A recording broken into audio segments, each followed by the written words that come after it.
The juice is loose. So last night I saw Beetlejuice. I actually really liked it.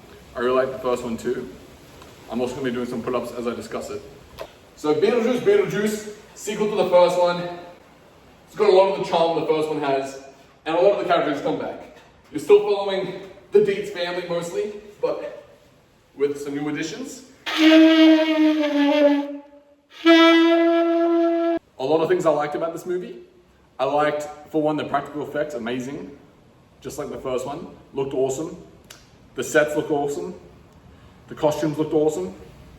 Just looked awesome. Soundtrack was great. The acting was great, especially Mr. Beetlejuice. The film did have quite a few shortcomings too, which I will touch on a bit later because I will talk about spoilers. I like the way they brought it back to the scene of the first one because they've all been doing their own things now. Winona Ryder's character is now a big celebrity, but there was a death in the family which brought everyone back to the house, to where the mischief begins. Just to elaborate on the costumes, very creative. The whole underworld, dead people area, awesome. Beetlejuice is a lot more present in this movie than the first one, which is great. He steals every scene he's in, absolute god on the screen. But every character looked great and really liked their presence on the screen. Before I get into spoilers, the basic gripe I have with this is there's a lot of plot lines happening at once, and the majority of them kind of just end without any satisfying payoff, or they really don't contribute to the overarching story at all. Like, you could remove them from the plot and it doesn't change anything really. Okay, I will be now mentioning some story spoilers. So like I mentioned, some of the characters don't really do anything. To me, the most dissatisfying one was the Monica Bellucci character, who was introduced to us in the first scene as what made it look like they were going to be the main villain. But the whole movie, they're kind of just a background character doing their own thing. And then when they're finally introduced in the plot, they're just done instantly. Nothing happened. And the same thing with Willem Dafoe's character, who I actually think if you remove him completely, it changes nothing. Which is a shame because his character was really cool on screen, looked awesome. I still like enjoyed it. It's just very, very weird. Jenna Ortega's love interest at least pushed the plot in the direction they needed to go. Like, they wouldn't have gotten anywhere without that character.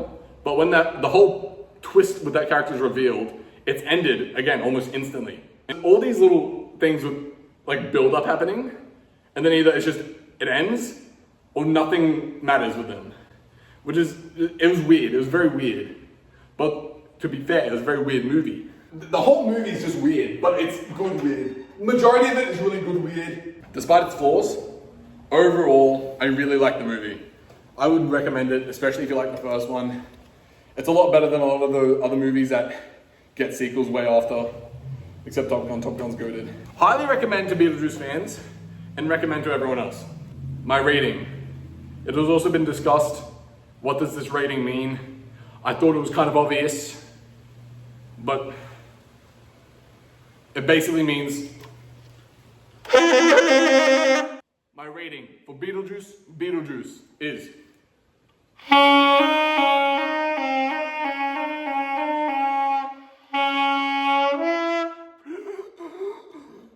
7 sexes, point 1 pull up.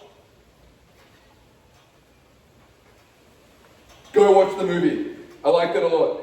TLDR, amazing costumes, amazing sets, amazing effects, awesome acting, especially Beetlejuice.